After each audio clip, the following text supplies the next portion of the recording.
Halo sahabat cerdas, kali ini kita akan belajar tentang panas dan perpindahannya.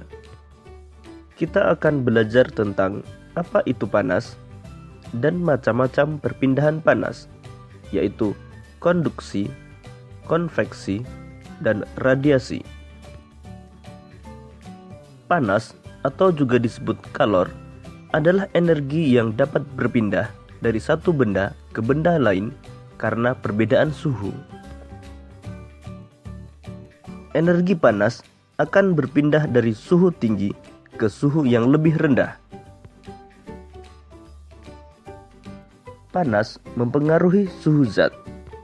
Jika suatu zat menyerap panas atau kalor, maka suhu akan naik. Sedangkan jika suatu zat melepas panas atau kalor, maka suhu akan turun.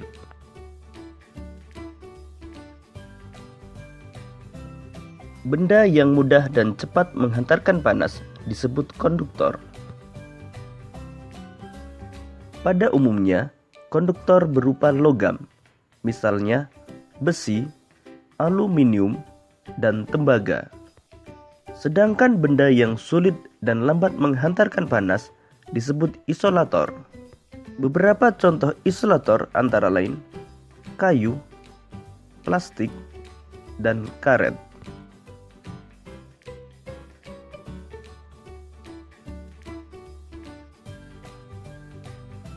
Konduksi merupakan perpindahan panas tanpa disertai perpindahan zat perantara.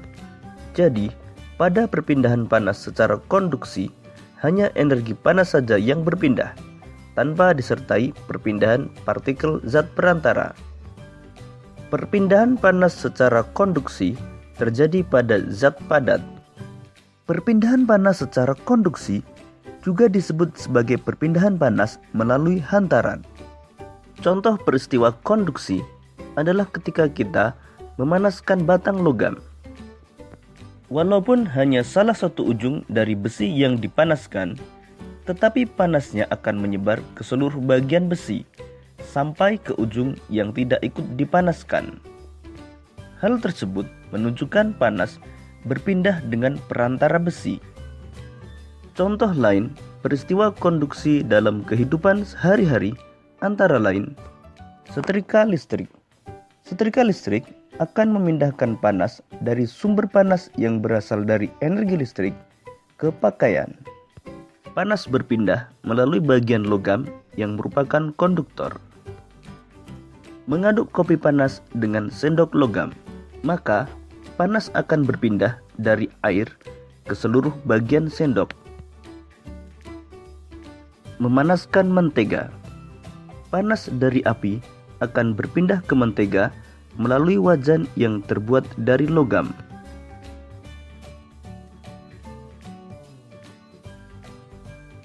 Konveksi adalah perpindahan panas disertai perpindahan zat perantara.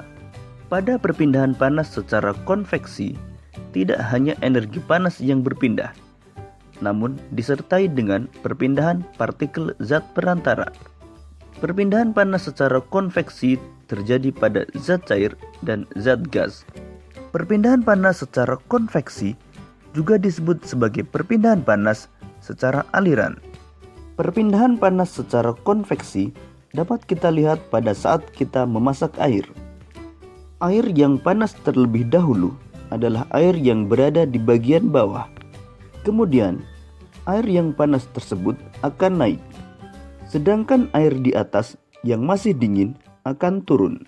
Begitu seterusnya, peristiwa konveksi terjadi selama proses memasak air. Selain merebus air, peristiwa perpindahan panas secara konveksi antara lain asap cerobong pabrik yang membumbung tinggi, terjadinya angin darat dan angin laut, gerakan balon udara,